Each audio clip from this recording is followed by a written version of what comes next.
Alright, I hope everyone is doing well. I'd like to share with you how to maintain a chainsaw with sharpening the chain itself. An indication on when to sharpen would be when the saw is no longer pulling itself into the cut. As if you're cutting down on a limb of wood. The saw isn't trying to pull itself into it anymore. Meaning that the teeth aren't sharp enough.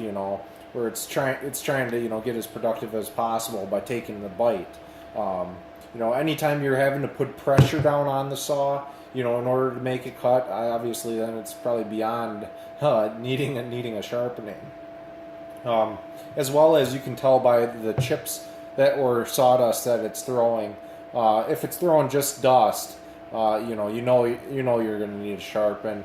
You should be getting good sized chips. If your saw is properly sharpened. Um, Next, we'll talk about the different types of chain, and just go over that briefly with you guys. So to start, I'll start out with the most common, which is called a semi-chisel. This is what you'll find on most of your homeowner saws. Anything you pretty much pick up at a big box store. I don't really use this very often. This is on an old home light I have. But if you can see here, it's actually the tooth is rounded off here. So you use a round file, and this is called a round tooth. If you can see that at all, that's a semi chisel. But it's the slowest, cutting, even though it's sharp.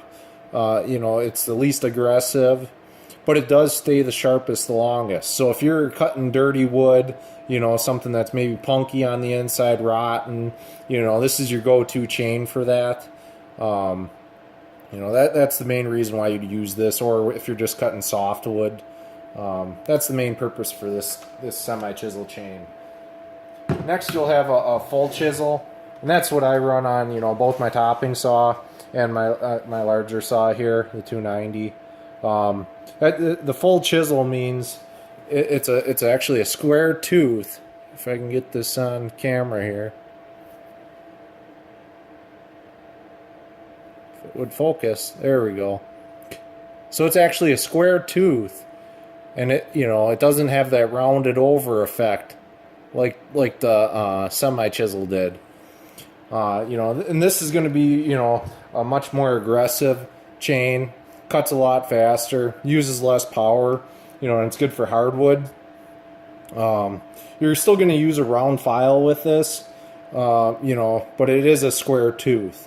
It cuts faster than say your semi chisel that we were just looking at, but it does dull faster. After this, then you'll have a square ground chisel chain. I'm not familiar with it myself, but I hear you need a grinder is the best way to sharpen that. It is the fastest cut, but it does dull the fastest. And then you'll have a ripping chain. That's like the final chain you'd see. And that you'd use on like a sawmill, like an Alaskan mill that you'd use your chainsaw with. It just has a very shallow angle, like 10 to 15 degree. And that's in order for you to cut, the long ways against, you're cutting with the grain of the wood, because you're cutting slots in it. So that's pretty much the only time you'd ever use a ripping chain, though, is if you're using it for like a sawmill or to make lumber. So those are the types of chains you'll see. There's also different sizes, of files that you'll use. The most common file sizes are 5/32, 3/16, and 7/32. Your 7/32 is for your larger saw chains. You'll have to look at your manual to determine what size chain you have and what file you'll need. Right here, I don't have any 3/16 files. I don't have a saw that would take that. That's like your medium style saw. Maybe some of the larger homeowner grade saws might have that. But yeah, so I mean, that would be this would be a 7/32, so that's the largest. You'd have a 3/16 in between this and your 5/32 here, which would be your topping chain in a lot of your smaller saws. So yeah, I mean, it's all going to depend on your saw, chain manufacturer as to which file you're going to use. So next I'm going to chuck this up in the vise, and then I'll get to showing you how to sharpen the saw itself.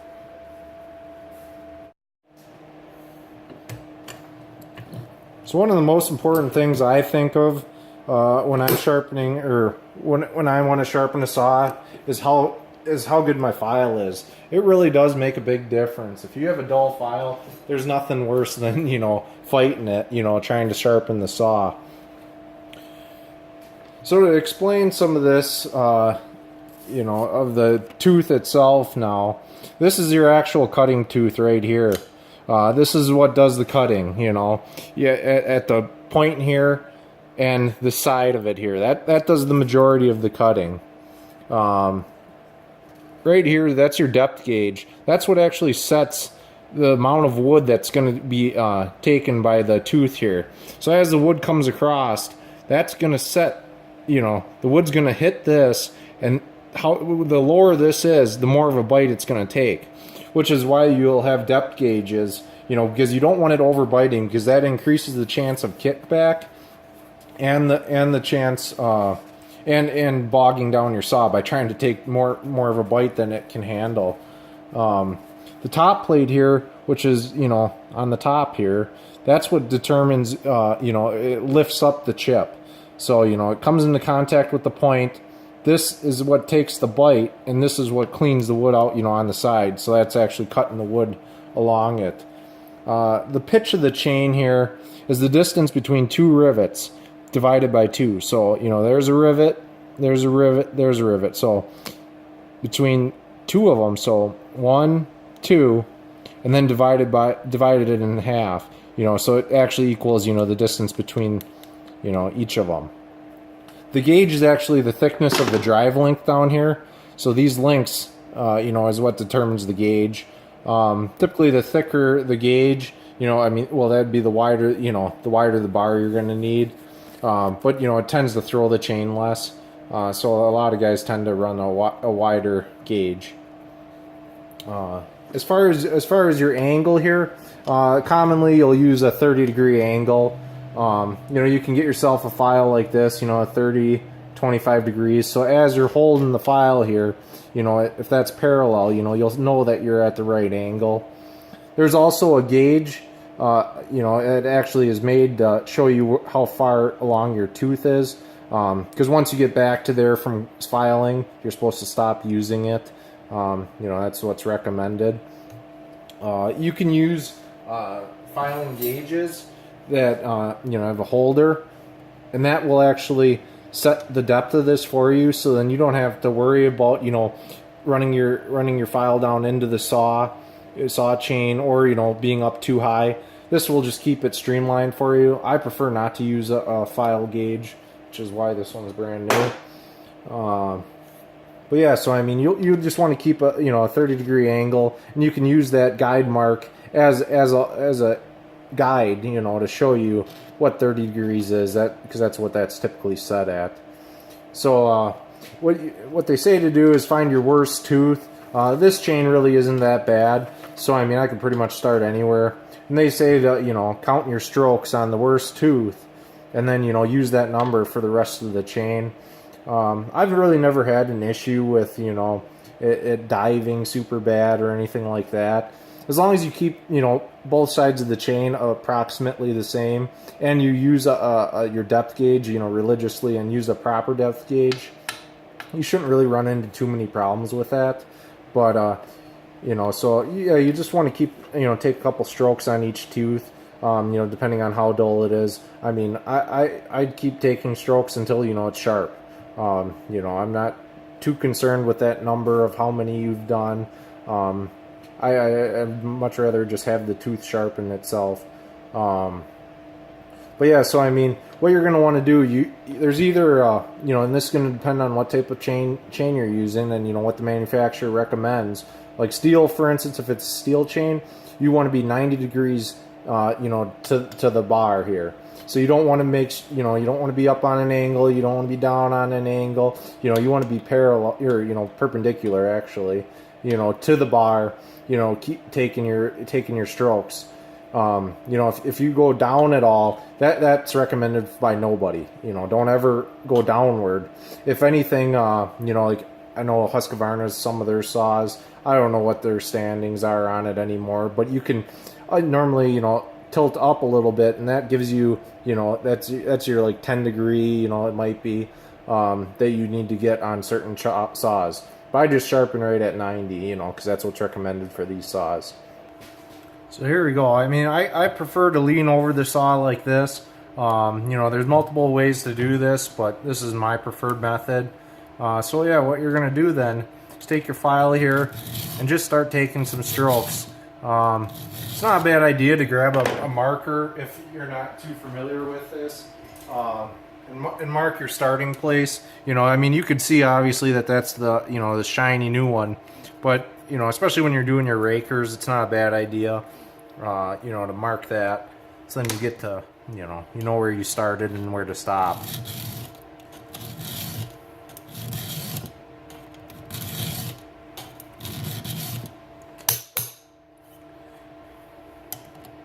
And then, I don't know if you just noticed, but what I did there is I tapped out my file. What that does is allows the shavings to fall down and fall out of the file. So then when I'm taking my next stroke, it's not going to be affected by it.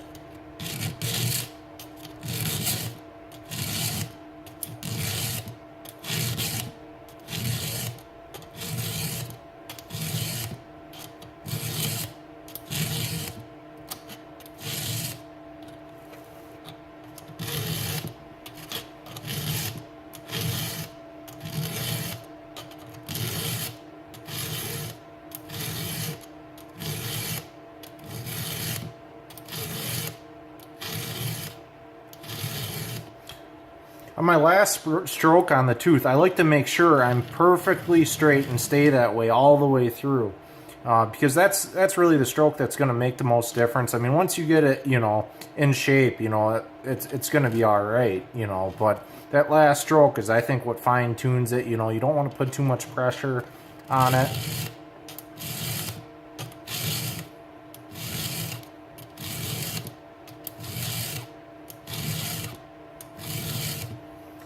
You can get some really good results out of it, out of your chainsaw when you got a properly sharpened chain. It's amazing on the bite that they take and the power.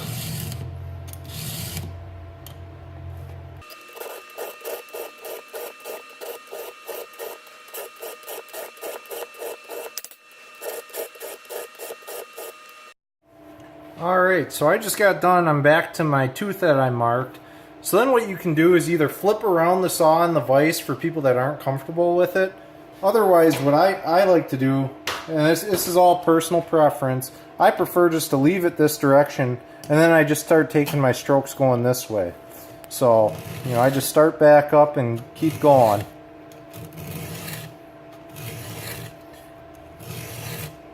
One thing to note when you're doing it like this, you can put a lot more pressure on it pushing like I am now. So you got to be careful, especially if you're counting your strokes, versus, just going by sight or whatever manner you're going to be doing it in.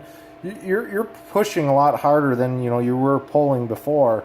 So you just got to take that into account. Say three pull strokes on, the other direction where you're going, might only be, two push strokes on this side, So, you got to just take that into account, and keep an eye on it, how what your method is. This does take some practice. So, it's not something you just, start doing, and you're instantly a pro at, in most cases. It takes time and, patience and, probably some, bad sharpenings. You'll learn real quick when, you got to use it, and, you're having to work extra hard because the saw isn't doing the job for you, You're having to muscle it around.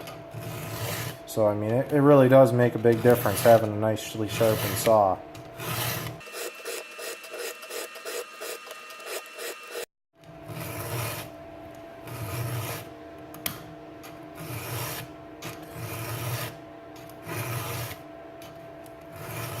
So I'm back to the last tooth again before my black mark here. So I know that I've went all the way around, and sharpened everything. The next step will be to use your adjust your depth gauges here. And there's a few different tools you can use to do that. They're called, they're raker gauges or depth gauges. Here's like a standard Oregon one.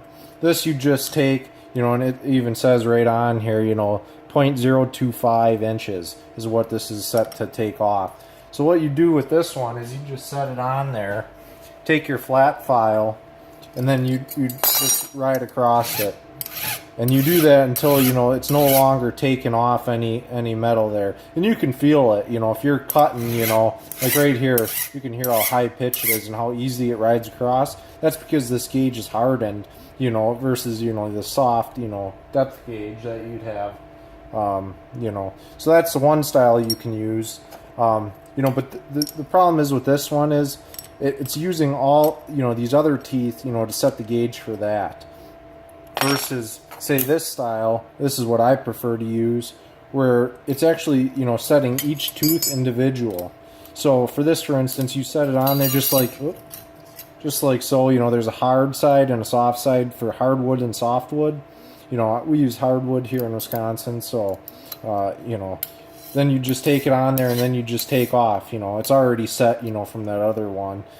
Plus this chain didn't really need to get sharpened that bad. But then you just work your way along the chain, and with each one, you'd file it down, and you do this all to one side, and then, you flip it around, or I actually just stand on the other side of it and hit it from the other direction.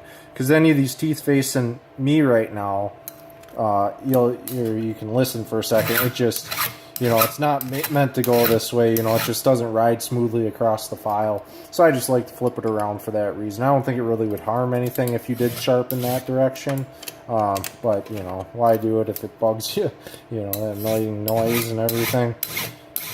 But yeah, so you just go around just like you did sharpening. One trick you can use is, just pull the chain out, so you got, 3 or 4 teeth, that you can hit before you have to move the chain again.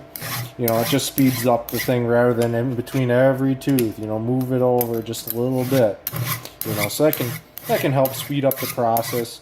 And again, this is actually pretty important because this is what's going to set, how much wood it's removing, every time a tooth goes around, the piece of wood, and takes a bite.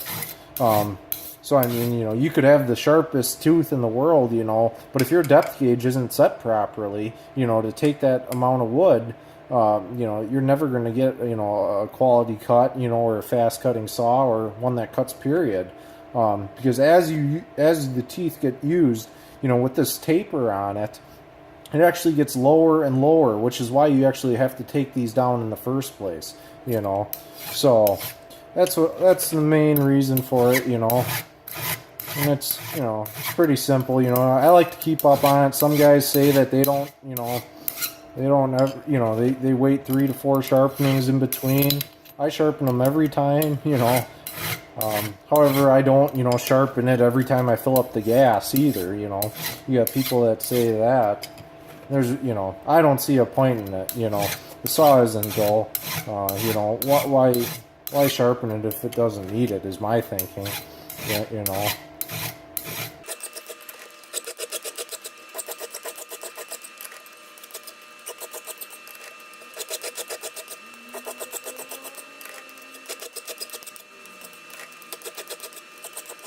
Well, that about does it for how to sharpen your chainsaw. I hope I was able to help you out a little bit. If you have any further questions or, comments on this, just leave them in the comment section below, and I'll be sure to respond to you about it. If this video helped you out at all, please like this video and subscribe to my channel. I'd very much appreciate that. If you need any help, as far as maintenance on your saw, cleaning out the air filter, cleaning the saw itself, the chain, anything like that, fuel filter, I encourage you to check out the other video I just made, and just how to maintain your saw, your needle bearing, everything that you should need to know, in order to maintain it. I'd appreciate that, and maybe you can pick up a thing or two from that as well. All right, thank you guys.